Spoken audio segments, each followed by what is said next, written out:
I'll start the session, Professor Jim, and meanwhile, people will keep joining.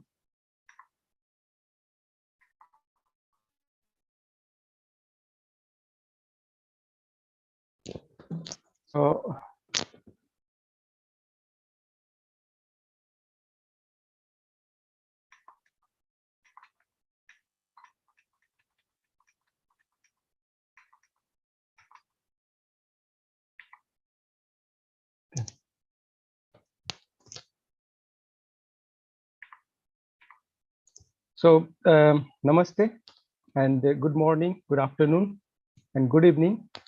My name is Rajiv Kumar, and I'll be your host for today's program. This is our workshop. As you all are aware, that this workshop has been organized to commemorate International Women's Day in collaboration with Umran Academic Research Association, Umran Green School, Umran Women's Magazine, and SLY Library. So on the behalf of our organizations, I wish you all a very happy Women's Day. Before we begin our program, I would like to list a few names of women who represents my ideas and who has been influential actually in my life. Subdi Devi, my late nanny or grandmother, who was the strongest woman I ever seen. She stood alongside of different communities against domestic violence, and she was better acquainted in her village for his work as an iron lady. I must recognize my mother, Veena Devi, the most powerful woman who taught me that farming is her profession. So after that, I always said that my mother is a farmer rather than just a housewife. My sister Pinky Kumari is another strong and successful woman, although she is younger than me, and so she is also a board of director of Umran. We have more women here right now in Umran, working with Umran than men, which may be the secret to its success.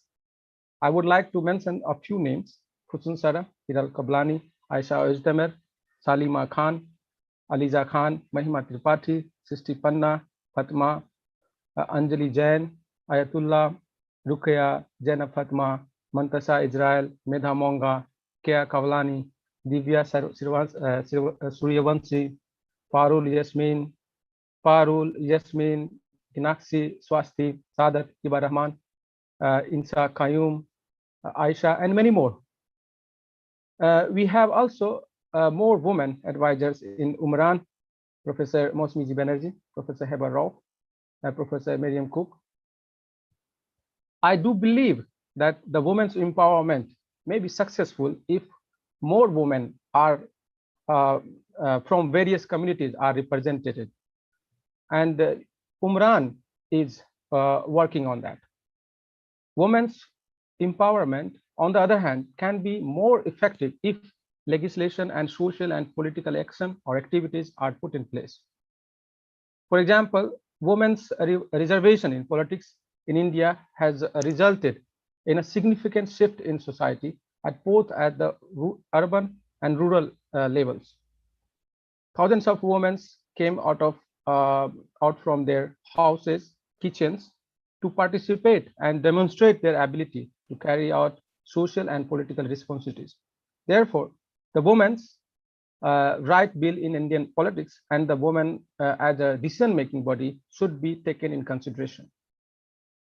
However, we must put in a lot of effort to help or uplift women from the lower socio-economic backgrounds. For that, women must stand together regardless of caste, creed, ethnicity, or religion. But in any case, cultural diversity should not be ignored. As a result, we have 5 speakers today who will speak on various themes and topics. At the end of each presentation, the floor will be open for debate and discussion. So first, our first speaker for today is Professor Miriam Cook. Professor Miriam Cook is Braxton Caravan Professor of Arab Culture at Duke University, United States. She is also the board and advisor at the Umran Academic Research Association and Umran Women's Magazine. Her research concerns Middle Eastern and Arab world studies. She focuses on modern Arabic literature and critical assessment of women's roles in public sphere. She will be giving a short talk today about Nawal al-Saadawi, the Egyptian activist who died last March. Professor Miriam is also organizing a series of lectures at Duke University on the title Nawal al-Saadawi, Body Medicine and Feminism on 7th and 8th April. So you may join that webinar. I'll be sharing, perhaps if I get the information, I will be sharing the chat box. We have a second speaker, Professor Bruce B. Lawrence. Professor Bruce is Nancy and Jeffrey Marcus Family Humanities Distinguished Professor of Religion Emeritus.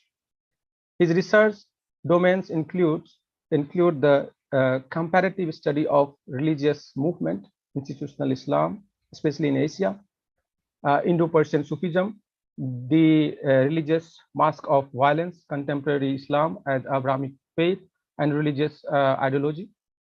Professor Bruce is also our board of advisor, and he has recently launched his masterpiece, Islamic Age Cosmopolitan, where he has introduced Barzakh logic, which can be very useful in the gender studies as well, I do believe. He will be giving a tribute to Nawal al-Saadawi and her husband, Sharif Hetata. We have a third speaker, Dr. Sakshi Chanana.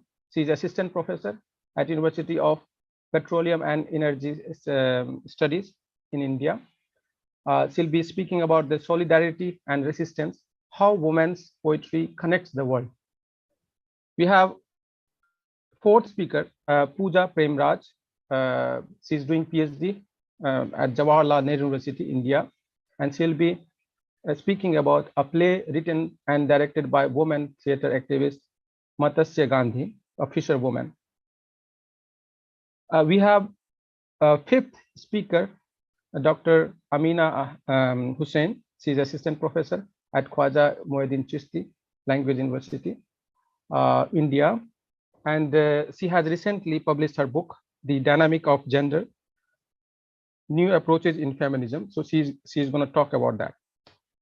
So without further ado, I would like to invite Professor Miriam Cook. Professor Miriam, the floor is yours.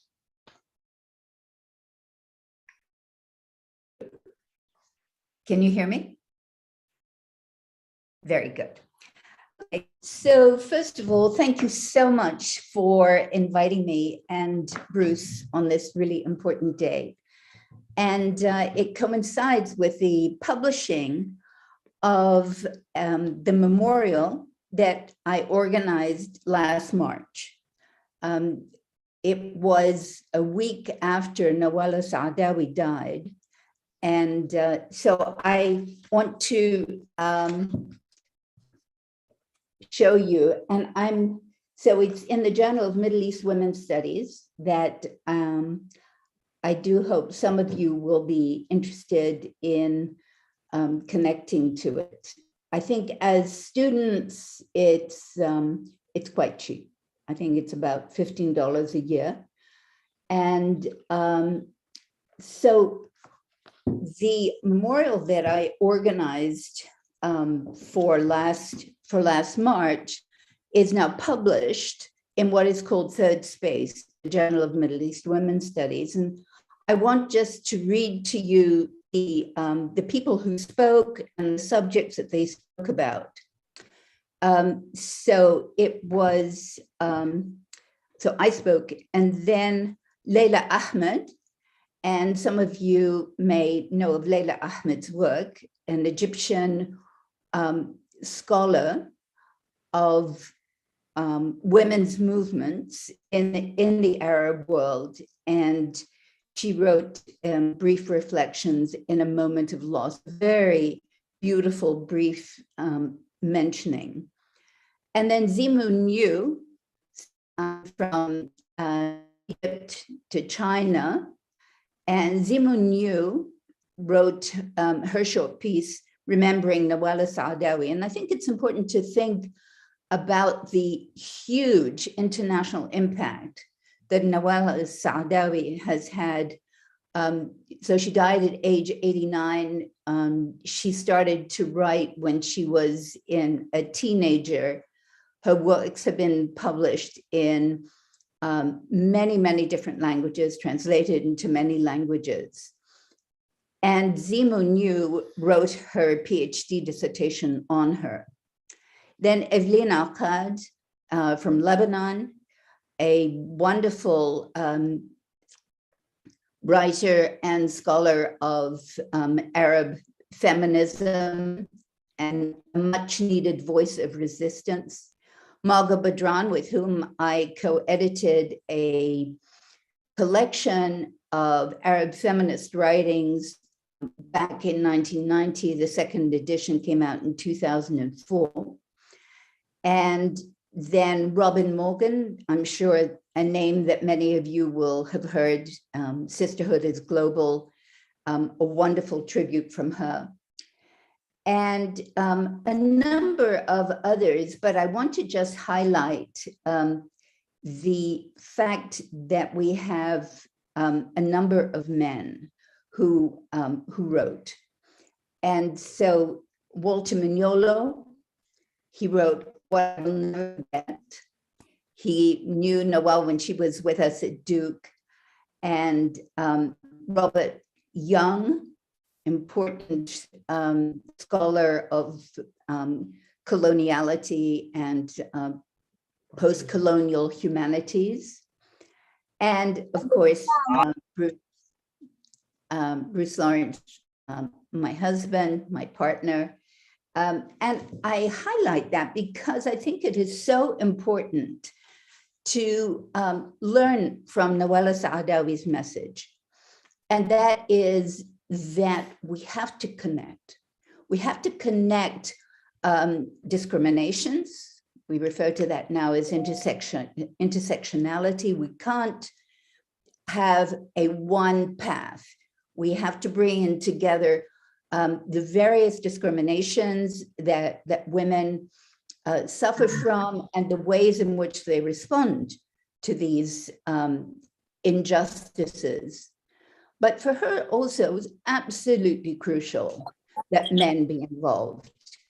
So it is so appropriate that Rajiv Kumar be the person who has launched this wonderful feminist agenda. And as we were saying last time, when we spoke to your conference, he said, oh, no, it isn't me.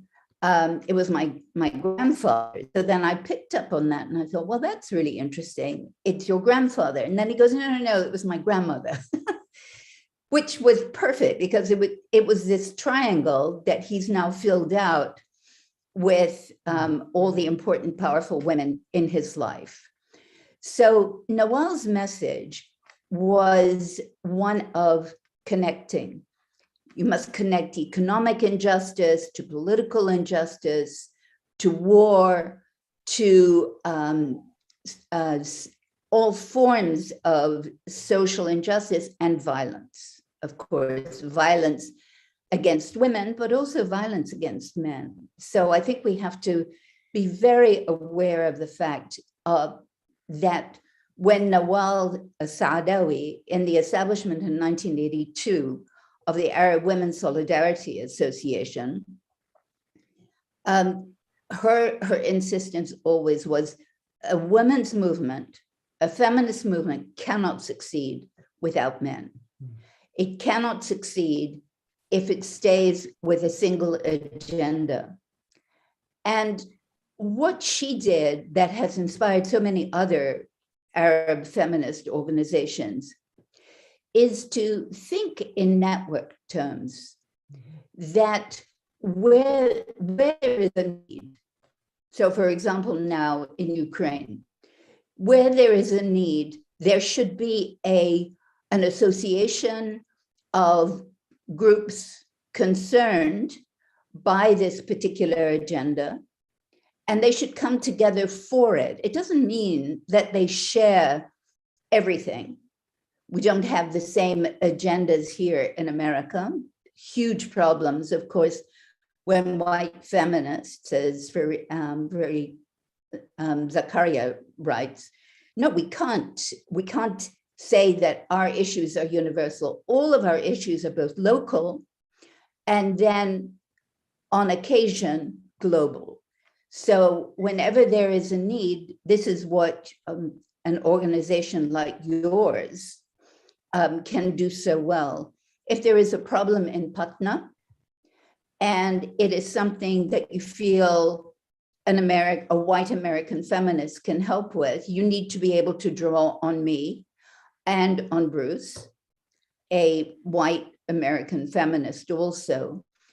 And yet there will be other times when the last thing that you want is a white American feminist telling you what yours are.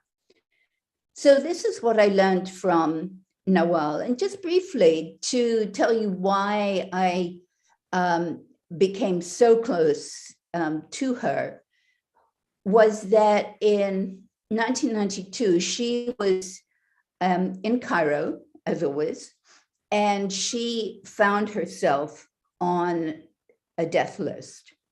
So it was a death list of a number of people that the Muslim brothers, the Ikhwan al-Muslimin, felt no longer live. So they published, the Ikhwan published a book, and it was called Nawal Saadawi fi Qafas al-Ittiham. Nawal Saadawi in the dock, in the witness box. And it goes through, this was in 1991. I found the book actually on a sidewalk. For those of you who are in India or in countries where, you put a blanket on the pavement and there's a pile of books. So I found this book there for about, I guess, a quarter. So $0.25. And it goes through all of her heresies as far as they were concerned, and they condemn her to death. Now, this list was very serious because in 1992, somebody who was on the list with her, a journalist called Farag Foda, was murdered. So when she discovered very shortly after Foda's murder that she was also on the list, she, who was very brave, courageous, decided that she had to leave. And we were already quite good friends. So when I say we, that's Bruce and I with Nawal and her husband, Sharif Hetata. And she came here with Sharif at the invitation of our dean. This again is important. All institutions need to have feminist deans. So this was a feminist man, a white feminist American man, who made sure that Nawal Saadawi could be at Duke for as long as it took. And it actually took 4 years. And during that time, I became her student, her daughter in a way, her friend. And Bruce and I spent a lot of time with the two of them. And so I am really happy to be able on Women's Day 2022 to celebrate the life of an extraordinary person who began as a doctor She went to Cairo University, where she became a psychiatrist. She was born in a village on the Nile, a very, very poor mud-hutted village on the Nile. And after graduating from medical school, she went back to Tahla. So she was from Kafr Tahla, which was a village, and she went to Tahla, the big town, which is probably not very big. And she practiced there. And it was there that she became aware of the fact that her female genital cutting or mutilation, FGM, that she had suffered as a child was something that girls everywhere were being exposed to, and some were dying of the cutting of their clitoris. And so between her own experience as a child, a 6-year-old, when her mother came and into the room with the midwife who cut the clitoris, and she saw that her mother approved of this violence. And then working in Tahla, she saw what the outcome was and realized that she had been lucky, that she had survived the cutting. It became a theme in her work. So when we talk about violence against women, again, violence against women is radically different from place to place. So in Egypt, FGM is a big issue. I gathered that in India and various places, bride burning is an issue. So there are ways in which we can come together to deal with violences, injustices against women, and there are ways in which we need to pull back. So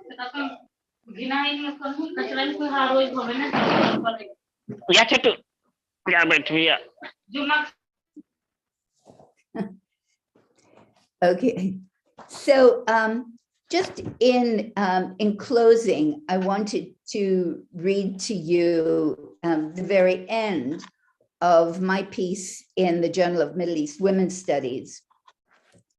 And I say the last time I saw Nawal Saadawi was October 2019, so a year and a half before she died. She was struggling against a body that was giving out. The end looked close, but she lived on for 17 months. Her will to live reminded me of Dylan Thomas's poem, "Do not go gentle into that good night. Old age should burn and rave at close of day. Rage, rage against the dying of the light." And she did rage against the dying of the light, did not go gentle into that good night. My living connection with the daughter of ISIS has been cut. The dozens of faxes from all over the world have faded to white. You guys don't know about faxes, but they, after about 5 years, the print disappears. I did not archive the earliest emails, so I snatched bits and pieces from what Nawal wrote to me by hand, or I printed from this email to remember and honor the passionate woman who wanted us all to be better people and to acknowledge the force within us. So when Bruce and I read Surah Yasin, as soon as we heard the news on Sunday, March the 21st, 2021, we felt that she was with us. I suspect that she was scolding us for what she would have called our superstitious reaction to her departure. But I like to think that perhaps this woman, whose deep knowledge of the Quran led her to question all who subverted its message of justice, was also smiling. Mm-hmm. So I'd like to turn it over now to Bruce. So Sharif Hetata and Nawal Saadawi's good friend.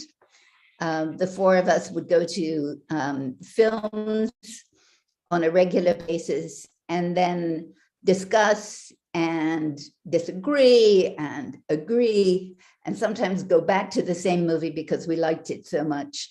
So Bruce is now going to talk about the two of them. Well, let me begin by thanking you again, Rajiv, for putting together this program and for inviting Miriam and me to be the initial speakers. And when Miriam told me about it, I said, it's really hard for me to believe. In fact, I still find it difficult to grasp that Nawal was still alive a year ago, that she's been gone from this world, at least in a bodily form, for less than a year. And so it seemed really appropriate that when we're thinking about Women's Day in 2022, that we recall the legacy of Nawal, which, as Miriam has indicated, is also in some ways inseparable from the legacy of Sharif Hetata, her husband, whom we knew well when they were both at Duke and requiring our assistance to escape greater violence in Egypt in the mid-1990s. So I'd like to just say something about the tribute that I wrote to Nawal when Miriam put together this lovely volume, which I hope some of you can read in JMUS. And I called it the Nawal and Sharif Tribute. She always came before him, and she always came before everybody when one thought of the long, long trajectory of her life.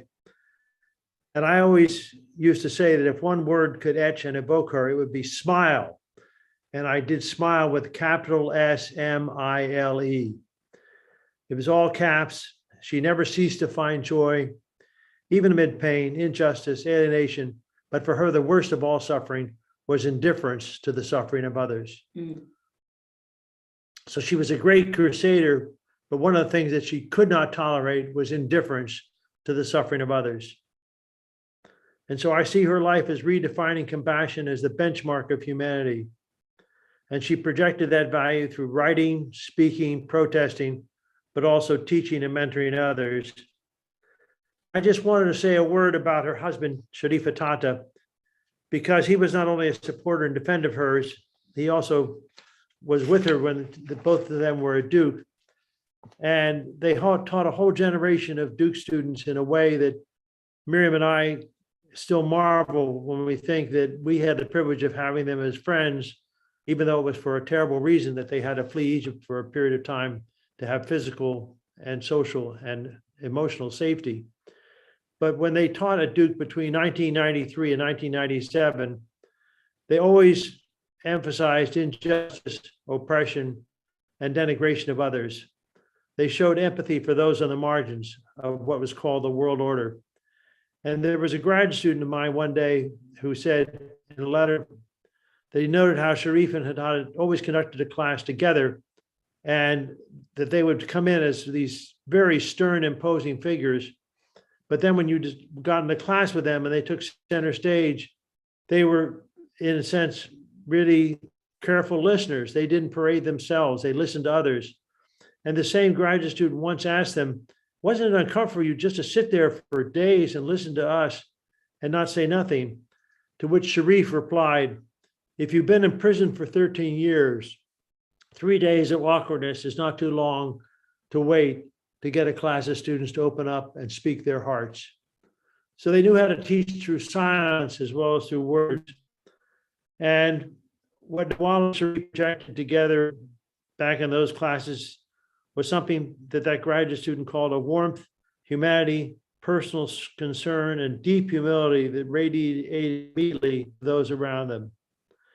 And these are his words, not mine. They were not only world-class political and cultural figures, they were also universe class, not just world-class, but universe-class pedagogues, teachers for the ages with wisdom born of experience, a commitment boundless and sincere to all who knew, cherished, and esteemed them. So they both very famous, deserved all the plaudits they had as writers, as activists, but above all as advocates of the good, the true, the neglected. And this other legacy of theirs has been writ large in the hearts and souls of their former students. And Miriam and I consider ourselves lucky to be in that cadre. And so I want to just end my few remarks by saying that on Women's Day in 2022, I remember this great woman and the husband who supported her, her co-worker, her co-writer, her co-translator, her companion, Sharifa Tata, and they both do honor to Women's Day and to the legacy of humanity which they represented, especially for the neglected and the marginalized and the forgotten. Thank you.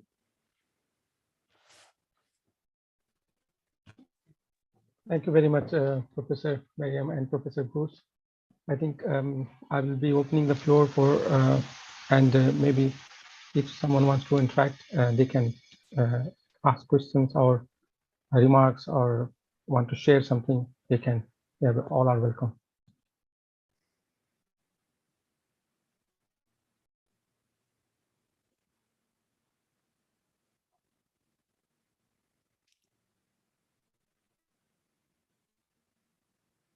So,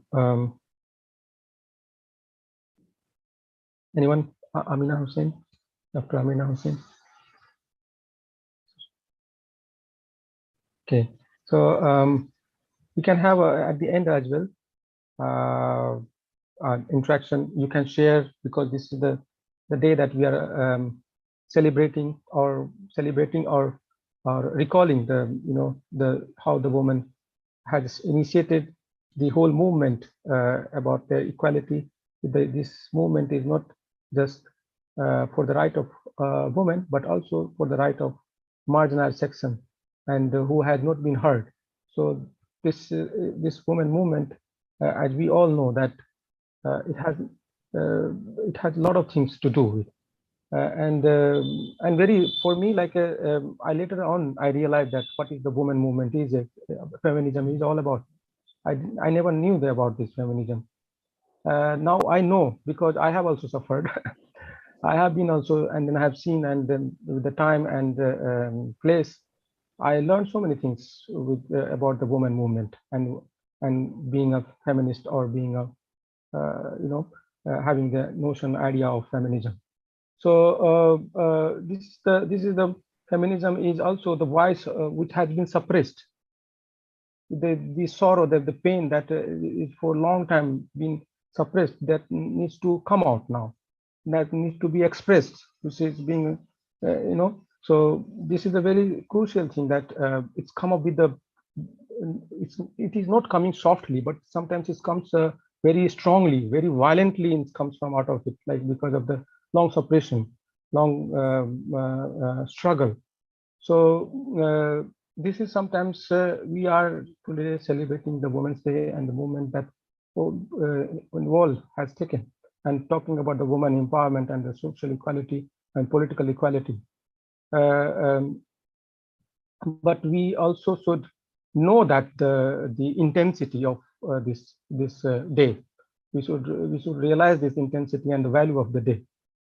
So we will move to the next speaker today. For today, we have Dr. Sakshi Chanana, who is assistant professor at University of Petroleum and Energy Studies, India. So we'll be talking about solidarity and resistance, how women's poetry connects the world. So we go through the literature more. So Dr. Sakshi, I think she's here. Welcome. Yes. Hi. First of all, thank you so much, Umran and Fatima, for inviting me.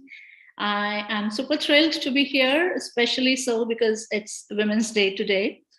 And I thought, because I write a lot of poetry and I discuss a lot of poetry in my classes, so I thought probably the best way for me would be to talk about how on Women's Day, we talk a lot about different kinds of biases, different kinds of social constructs that women have to live with, whether you are a South Asian, whether you're an American, whether you're Japanese or any part of the world. If you are a woman, you share an unsaid bond. You share that strong bond with probably every other woman on the earth. And that's why I decided I'm going to talk about solidarity and resistance, how women's poetry connect the world. So I have picked up actually 4 women poets, very different in different ways, but also very similar in the range of things they talk about, in the kind of biases they voice. So I have taken one Rupee Kaur, with whom most of the modern generation would be able to relate probably more. And then I have taken, of course, the legend, Maya Angelou.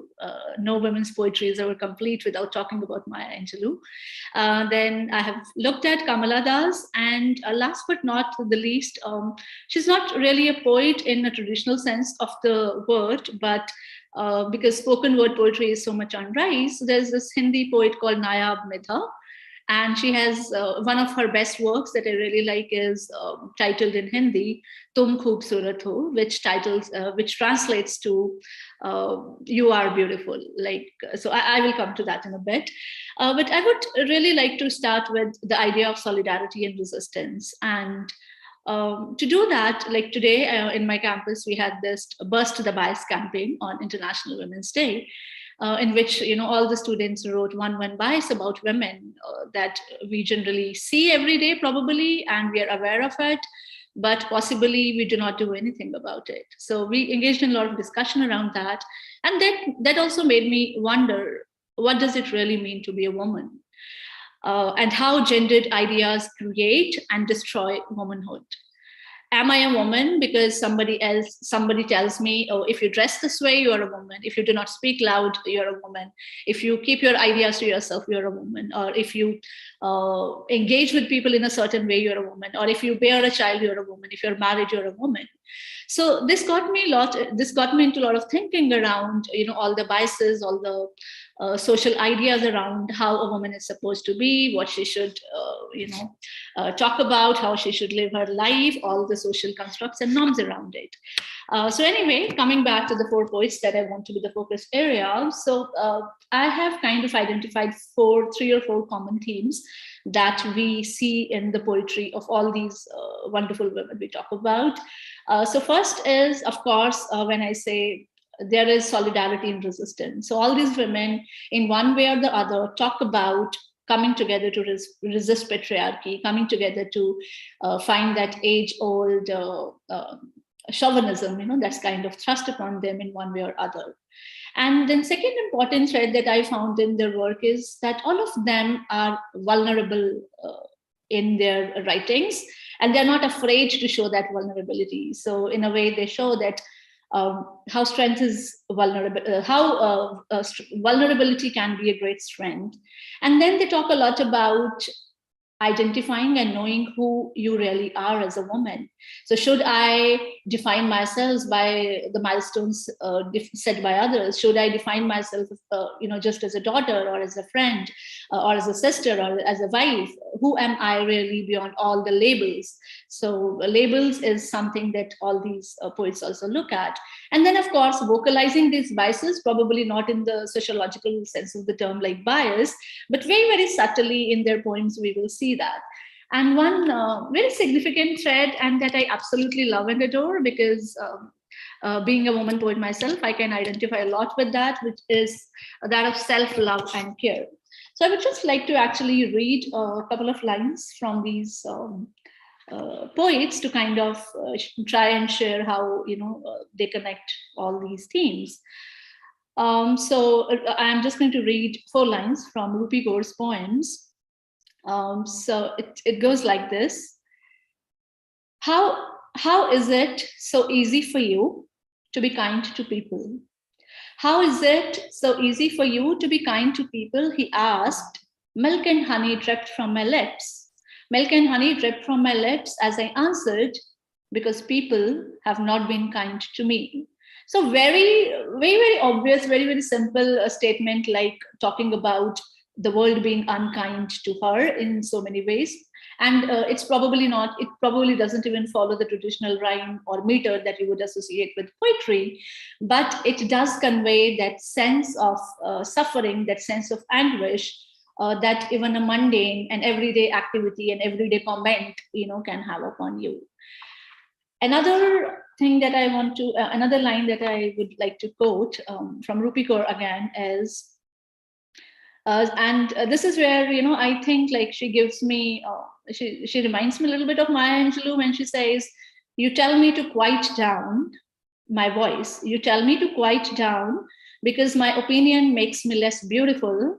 You tell me to quiet down because my opinion makes me less beautiful, but I was not made with a fire in my belly, so I could be put out. So when I read this, I'm immediately reminded of, Still I Rise, Maya Angelou's. You may cut me down with your words, you may write me down in history, but still like air I will rise. So I think there is this a beautiful thread of connection. Probably I'm sure Rupee Kaur would have been influenced by all the wonderful writers before her. So it could also be a direct influence, but also I think that even if it is a direct influence or an indirect one for that matter, I think it also kind of conveys that universality of what women go through, no matter what time, age, space, and geographical location they belong to. Another beautiful quote that I want to add on here is, it's a poem titled To Fathers with Daughters. So she says, every time you tell your daughter, you yell at her out of love, you teach her to confuse anger with kindness, which seems like a good idea till she grows up to trust men who will hurt her because they look so much like you. So the whole idea of how trauma can be internalized by children, like not necessarily girls, but also boys for that matter. But here specifically because she's talking about daughter, and then how if you do not speak up, then what consequences it can have on an adult. So Rupee Kaur herself was a victim of a lot of bullying because she was born Indian. She moved to Canada when she was 3. And then, of course, her first poetry collection was ridiculed, but of course, again, met with huge success. So there is a lot of debate, which is probably for another day, because she's a popular literature writer, and how she's received in literary circles is, again, a question of debate, which we can have another day. The last thing I want to touch before I kind of wrap up is some lines from Kamala Das poetry. So Kamala Das again is kind of credited to be the first Indian feminist poet who wrote very openly. She's a confessional poet who wrote very openly about being a woman, and that too in a South Asian context, at a very, very early age. And she also wrote a wonderful autobiography called My Story. You all must read it if you haven't. But she primarily became the first poet to talk very openly about how she felt the need for love, what does it mean to be a woman to her, with her physicality and with her emotionality, which is probably more intense than a man would have.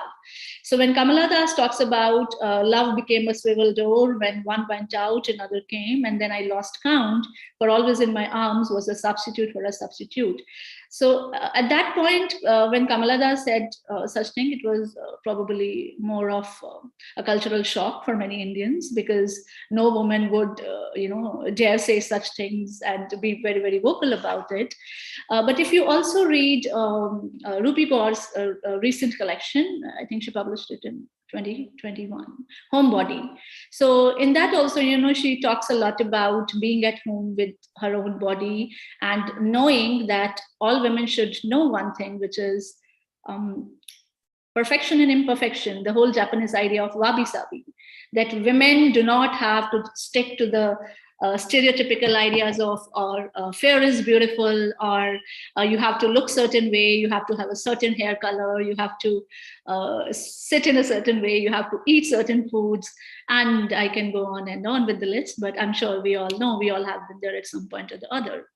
And the last poet that I wanted to talk about, as I said, is Nayab Midha. Nayab Midha is a spoken word artist. Probably to call her poet would be an exaggeration. But she speaks a lot about different aspects of life. There is one particular poem of her, if you have not seen, probably if you know Hindi, Urdu, it would be easier for you to figure it out. But if not, I'm always happy to do a translation later on.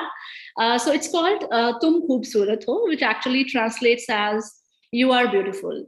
So the whole poem is actually about that so many times women have this void, this vacuum about how incomplete they are, because not because they actually are, but because they have been fed this idea these ideas since birth, how they need to do more, to be more productive, be more pretty, be prettier, be smarter. I wish you were a little taller. I wish you were more fair, so on and so forth. So I'm just going to read from Hindi, and I would probably translate it. So the first paragraph of that poem goes like, "Tum khoobsurat ho, ye baat khud se 100 dafa kaho. तुम खूबसूरत हो, ये बात खुद से 100 दफा कहो, चलते वक्त, रुकते वक्त, बैठते वक्त, उठते वक्त, सोते वक्त, जागते वक्त, खुद को आईने में देखते वक्त, मुस्कुराते वक्त, चिल्लाते वक्त, हर वक्त, दूसरों की आंखों में अपनी झलक देखते हुए, बिना ये सोचे कि वो तुम्हारे बारे में क्या सोच रहा है." So loosely translated into English, it would mean that you are beautiful. Tell this to yourself every day while sitting, while getting up, while talking, while yelling at anybody. And every moment you look into others' eyes, all the time you constantly remind yourself you are beautiful. And then this is a longish poem which goes on to say that women often end up, with received identities, and how women need to probably stop doing that. So having said that, I would like to, I think we are almost running out of time. So I would just like to, kind of conclude by saying that resistance can be an act of solidarity. So solidarity is not always about being happy about something or coming together, believing in a certain ideology, but resistance can be a strong form of solidarity. And women's poetry, or women's poets across the world and across time and space, by sharing certain ideas about who they are, who they can be, can actually create a change at starting from a very subtle level to a world level. And this also brings me to again an understanding, which being a literature student and a teacher, I always have, that literature is and will always be a tool of social change. So we do not always need to, we do need rallies, we do need protests, we do need legislations, we need concrete steps from the people in, authorities. But writing a poem every day possibly could also be your way to change the world. So you can do that by the sheer power of words. So I'll stop here. So that's all from my side. Thank you so much. Thank you very much, Dr. Sakshi. And we have Umran's Woman magazine, and a very good place to publish poetry, even photographs, or caricatures, like some people do paintings as well.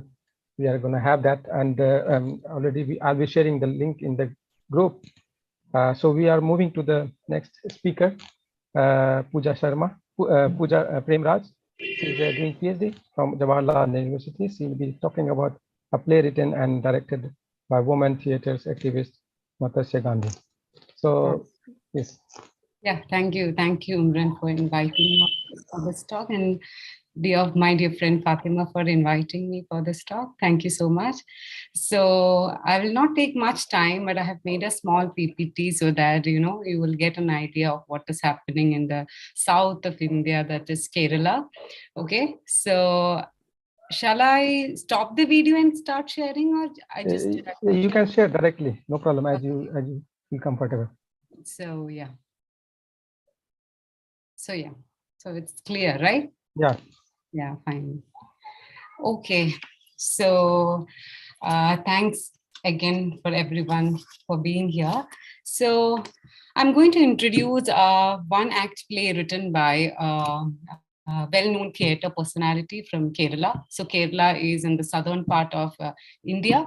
So she's Sajida Madattal. She is basically a writer, academician, theatre artist, television personality, film actress, theatre actor, whatever you can call her. So she served as Deputy Secretary of the Sangeet Natak Academy, New Delhi, till 2014, and she has been active in Malayalam theatre and feminist discourse for more than 20 decades. So she is one of the founders of Abhinetri, so to be translated in English as actress, the first women's theatre group in Kerala, formed to explore the potential and possibilities of women's expressions. So So I'll show you. This is Sajida Madatil performing Matsyagandhi. So Matsyagandhi could be translated as the woman who smells of fish. So basically Matsya is fish and Gandhi is smell. So the play was the outcome of an international collaborative theatre project, the Theatre for Africa project, that Sajida was invited to participate in 2002.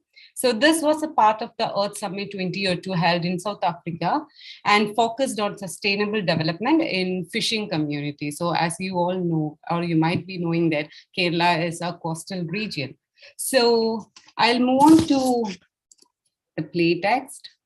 So this is basically an analysis of the performance which is being, staged. I don't want to say staged, performed in various coastal regions of Kerala by several performers. So yeah. So Matsyagandhi, a one-act play, focuses on the lives of the marginalized group in southern part of India, Kerala's fisher community. The performance I took is performed by Shailaja P. Ambu. These are some of the images from the performance. You can see the backdrop. So this is basically, they set it in near the shores, or the backdrop is the sea, and they use this minimal settings. Say, for example, you can look at how there is a small fishing net, and you can see the small fishes on it made up of paper, and a traditional board which is used by the fishing community to go for fishing. And there is a vessel upon which Sajida Madatil is seen sitting. So this is the vessel which the females use to carry their fishes from the markets, and then they will travel around the village and sell the fishes. So the solo performance is entirely narrated by a fisherwoman, that is Matsyagandhi. So she is a widowed fisherwoman, and she narrates her story, the crisis, the taboos, the stereotype, the patriarchal male dominance, which is part of her life. So the performance deals with different social, cultural, and economic factors that lead to the marginalization of fisher community in Kerala, the impact of globalization, tourism, ecological and environmental degradation, etc., which always places them in the margins. So as Sajida Madatil says, so according to her, Matsyagandhi is not just a play, but a documentation of the lives of fisherwomen as well. So the script is based on the conversation with them. I know my play has reached out to them. When I have found a woman weeping at the end of my performance, she is the sister of a fisherwoman who has been raped. So this is the experience that's shared by Sajida Madatil after her performance. So looking at the marginalized female body within Kerala context. So in Kerala, to a large extent in India, in a highly ritualistic and religious space, the woman body is questioned upon their purity based on the biological process of menstruation.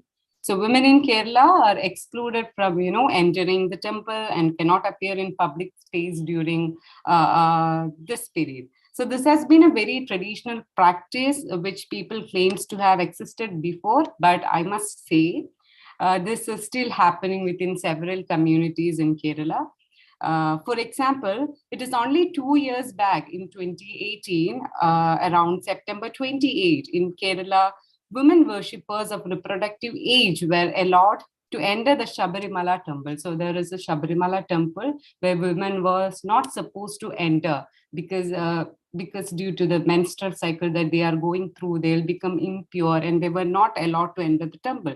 So the Supreme Court verdict came out in 2018 declaring exclusion of women in temple practices is really unconstitutional. So here in this performance, this fisherwoman body is identified as something which embody the smell of fish. So let's see. So I'll read out a monologue from the fisherwoman. And they say, I stink, fish stink. Going around selling fish, what else can I smell of? Jasmine? These fellows, don't they have mothers and sisters? It's such a tough job selling fish. But when you have a plate full of fish on the dining table, it's so delicious, isn't it? So the body of the fisherwoman is identified as something which embodies the smell of fish, which is a marginalized body, a woman who sells fish and smells the same.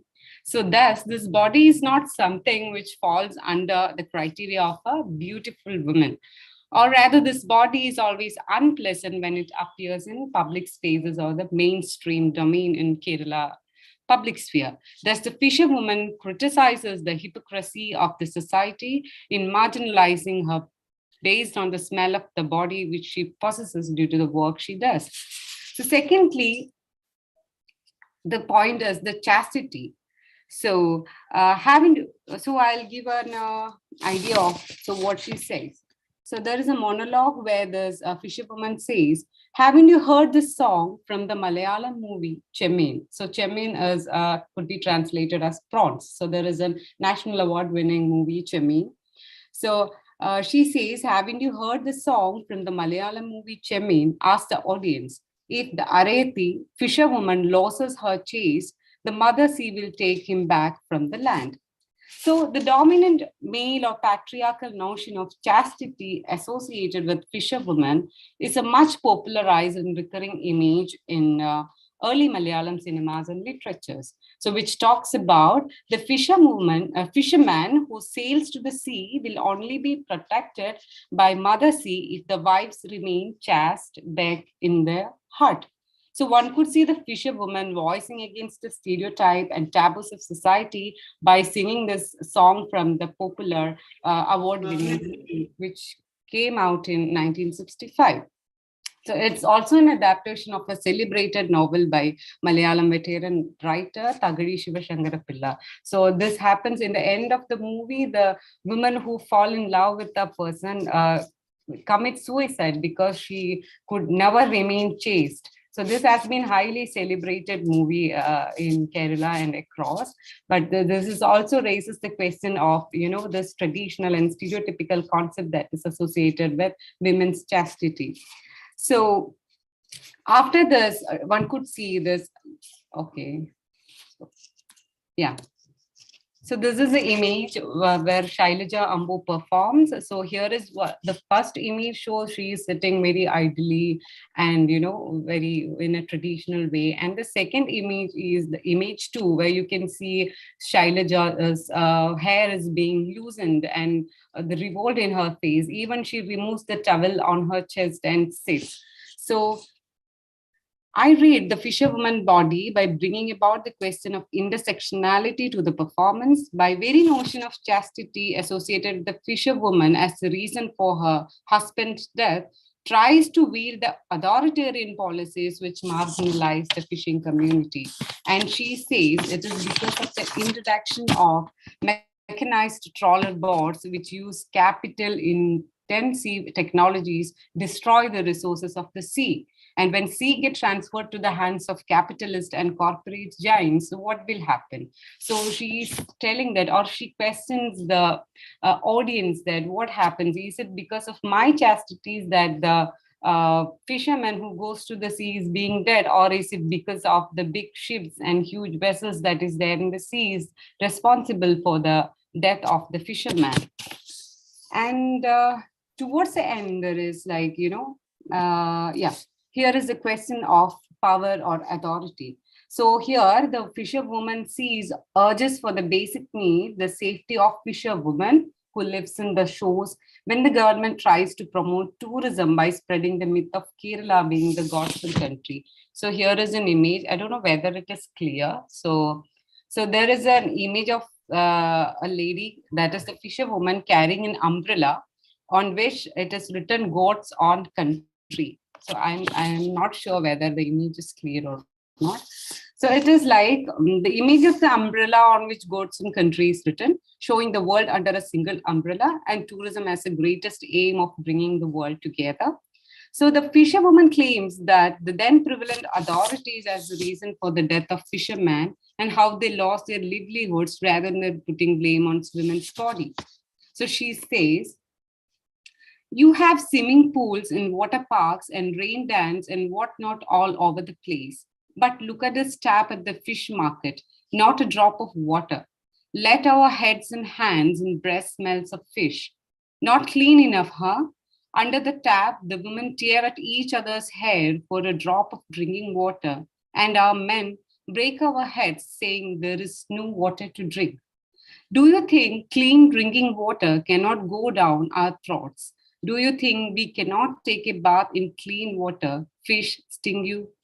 Fish stink, you see. And this is from the text Matsyagandhi. And even we can see in the monologue, this fisherwoman starts narrating her story.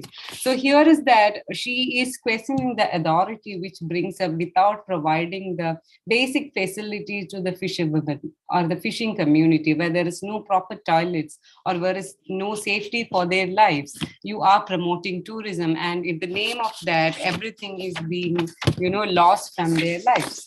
So one could see the fusion of myth and reality that the fisherwoman brings up along with her narration. So here is the fisherwoman bringing the popular references of mythical figure of Satyavati. So Satyavati is a character from Mahabharata, epic story where she possessed the smell of fish and was named Matsyagandhi. So Satyavati happens to have a conjugal relationship with the sage Parashara and gave birth to Vyasa. So Vyasa is still considered as an illicit child, though he is the one who authored Puranas and Mahabharatas later. So what we can see in this performance is the fisherwoman juxtaposing the fate of Satyavati with that of her and many other fisherwomen who doesn't have a safer space at the shores. So Sajida Madatil brings in the reference of a fisherwoman who has been raped by 3 men near a fish market in Ulu district in south of Kerala. So one could see we earlier saw the image of, Satya Madatil sitting on this vessel and, narrating her story. So she says, my only hope is this Matsyagandham, the smell of fish which remains within me forever. To those who visit the seashore looking for a good time, I can offer not fish alone, but Matsyagandhis too. And a whole shore full of illiterate, fatherless little Vyasas. So sitting on the vessel in which she sells the fish. Now she is sitting on the vessel. Earlier, the vessel was filled with fish that is supposed to sell. Now it could be seen as an image who is forced to sell herself to others in order to protect or to earn a living. So other thing is, and towards the end, the question of labor which comes up within the fishing community that Sajida Madatil brings in through her performances. That is how they appear in public. So the fisherwoman was not allowed to enter the buses when she wanted to get the market to sell the fish. So Sajida Madatil narrates, son of a bitch, see, if you don't reach the market in time, it's such a hassle. So she was denied of getting into the bus in order to, sell her fish. So all the tidy sports will be taken over by those puffed up males. And they can put on polyester shirts, spray themselves with perfumes and go around in vehicles, sons of bitches, and they sell it cheap, the fish. So all the regulars are after them. And what do we do but take whatever dirty sports are left, getting muffled up by the flies and bitten by the mosquitoes. So her concern is how she will sell the fish and how she'll easily reach the market if she catches the bus and the bus driver never stops and he just rushes without letting her, in the bus. So even the fisher community as a whole is marginalized from the mainstream. The fisherwoman is still left aside with the smell of her body. That's what Sajida Madatil tries to bring into light. So which marks her as a different body in a public space. At the same time, the body of fisherman, she says, within the community, enjoys wearing polyester shirts, affords to have vehicles and spray themselves with perfumes in public appearances. So I would say Sajida Madatil's work, though written in 2002, 2 decades before, still remains as a contemporary play. To put it very simply, patriarchy is one of the elements, which still prevails within several families and communities in different forms. As choices, the dress a woman where the way how a woman should behave in public and so on, as Sakshi already mentioned. So how you should behave, so how you should sit, how you are supposed to walk. You can't wear a sleeveless, you can't wear a burqa. So this is all depending upon the choices of the men. So today, I would like to stop here. And before that, I would like to quote a message that I received from my friend today, wishing a happy International Women's Day. She said, "So I feel it takes a lot of courage to live as a woman in this world, especially if you are a woman with choices. So voice them out." So I am really thankful to everyone for listening to my voice here. And thank you, Fatima and Umran, for giving this opportunity. Yeah, that's it. Thank you very much, Pooja. I think we are running out of time, so I will move to we have the final, the last speaker for today, Dr. Amina Hussain. She's assistant professor at Khwaja Moinuddin Chishti Language University in India, and she will be talking about her book, which has been recently published. So, Dr. Amina Hussain is here. Please, floor is yours. I think you can unmute yourself. You are muted. Yeah.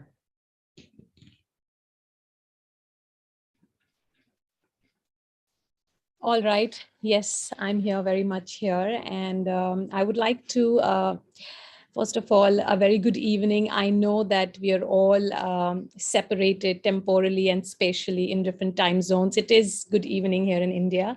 But also, I'm equally glad that, we have been brought together on a common platform today, united, to celebrate a common cause, which is International Women's Day. Now, I would like to begin first and foremost by thanking Umran and also Rajiv, especially you, for accommodating me at the very last minute. I know I am the unscheduled speaker, and Rajiv has strictly told me that, you only have 5 to 7 minutes, and I will not take much of your time. I actually wanted to use this opportunity to introduce my work, my book, which has been released earlier this morning. Unfortunately, this was planned last minute, so I could not get the hard copies, to the organizers for the book release. But the reason why I'm here today, honestly, and I would like to share it unabashedly, is that when the flyer of Umran was floating around celebrating Women's Day, I saw Professor Miriam Cook's name on it, and I could not contain my excitement. And I knew that I wanted to be part of it because, ma'am, your work, and along with Margaret Badrin and Leila Ahmad, Nawal Saadawi, has been very instrumental and crucial in developing my own critical thinking, especially on women, more particularly Muslim women, as against the mainstream feminism. So it spoke to me personally.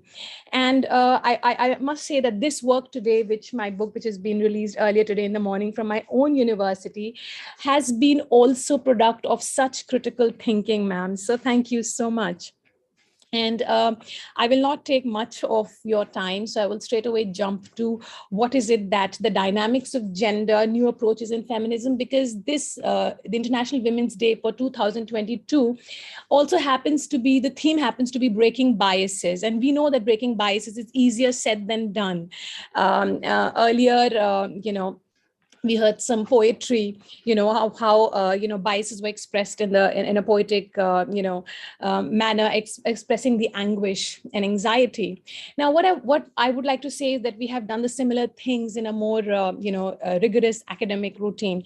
So what interestingly, the program began with Nawal Saadawi, and her entire life has been, struggle against stereotypes, fighting taboos like female genital mutilation, and so much more. So I think in keeping company, the dynamics of gender, new approaches, and feminism also is a modest attempt to explore the complex interconnections and undercurrents that drive the debate on gender and its dynamics. The included essays in this volume they investigate the current conflicts and tensions from the third world feminist standpoint. So the book presents the intersectionality, which ma'am was talking earlier, and that's why it resonates so much with me, is the intersectionality of feminism, which instead of assimilating women's struggle in terms of gender, actually in effect differentiates and then contextualizes them by foregrounding the diverse overlapping identities of women. So the signifiers of race, class, caste, even diaspora to some extent, culture, ethnicity, religion, and sexual orientation, they intersect in the experience of being a woman. And so we can say that gender is not just a unified, monolithic, homogenized template of oppression that we can, apply uniformly to all women. And especially, when we talk about, these days, so much written about Muslim women. So as I said, it really does speak to me personally.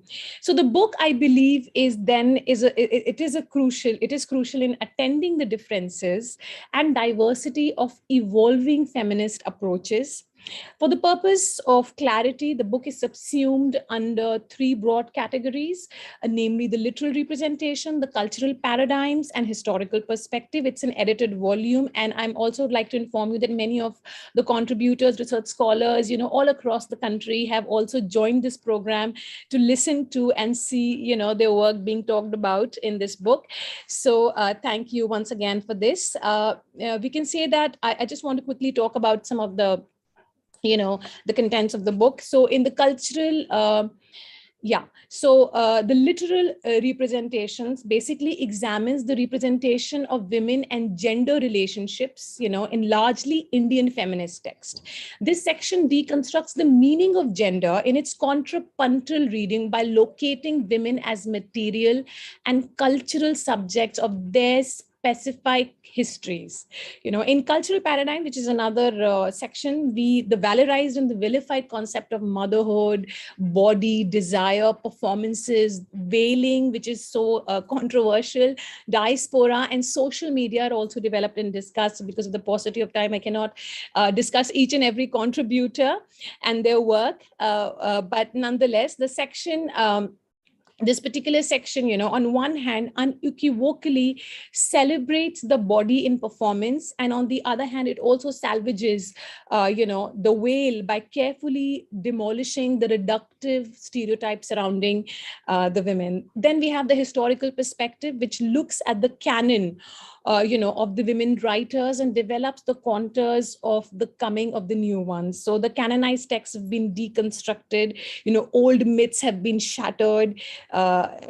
And so I can say that by revisiting the historical narrative, this section reinvents the old myths with new metaphors for change. Mapping the marginalized history of Dalit women and the untold, unrecorded, marginal sufferings of the women from Northeast India, embodying the pain of violence, war, and trauma. The history and the historiography of women's writing. I believe this book calls for the urgency it deserves and demands. So thank you so much for giving me this platform to talk about this book, which has been co-edited by Dr. Amina Hussain and Mustabshira Siddiqui. It is available on Amazon and Flipkart. And thank you so much for making me part of this and introducing my work to you. And I'm so happy to be here and listening to all of you. It's been really. Thank you very much. Thank you very much, Dr. Amina. It was quite impressive, and we are happy that to bring people together at this platform, and that is what Umran is supposed to do. We will end up before we end up. We would like to have a Professor Bruce and Professor Miriam would like to say something, but we were supposed to wind up this session, but then at the last moment, Fatma is saying like she wants to recite a poem.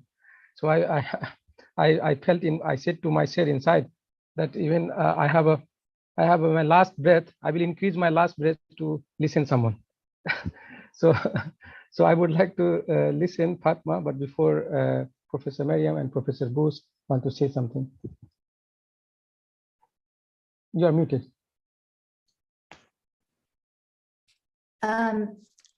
I just want to congratulate all of the speakers. It's been very interesting. And as I think I've said before, I hope that someday we will all meet together and touch each other. Yeah, I just add what Professor Miriam said, that this has been a great honor to be part of this. And I really loved hearing Urdu poetry recited and to think about the dynamics of gender as Amina just presented it. And so I would really much rather end with a poem than with my own words. Thank you very much, Professor. Thank you. Yes, and definitely you have a strong connection with India somehow and in many ways. So Fatma, would you like to recite poem before we wind up our session for today? Hi, thank you everyone. Thank you everyone who is present here today, and wish you a very happy International Women's Day. I also want to congratulate all the speakers for their wonderful presentations. And Sakshi, since you didn't have enough time to quote or to recite any of Maya Angelou's poems, I'll just read out a stanza from her absolutely wonderful and delightful poem, Phenomenal Woman. Pretty women wonder where my secret lies. I am not cute or built to suit a fashion model size. But when I start to tell them, they think I am telling lies. I say, it's in the reach of my arms, the span of my hips, the stride of my step, the curl of my lips. I am a woman, phenomenal woman, that's me. Thank you. Thank you very much. Thank you very much, all of you, and all the speakers and our participants. We are very happy that you have participated. We will keep continuing in coming time as well. We have a Professor Miriam and Professor Bruce already offered that she will be helping us in this whole movement and project. Any of you are interested, you can be a part of the Umran Academic Research Association. Umran Academic Research Association will be funding also students who will be working with Umran in future on, and we are working on that. You can be a member, even a member of Umran Academic Research Association. You can go to our website and apply for that. I wish you again a very happy Women's Day, and thank you very much. Namaste. Thank you. Thank you, Rajiv. Thank you, everyone. Thank you so much. Happy Women's Day to everyone. And thank you. Thank you, everyone, for being a wonderful company. Thank you. Bye-bye. Thank you. Bye-bye. Bye. Thank you, everyone. Happy Women's Day.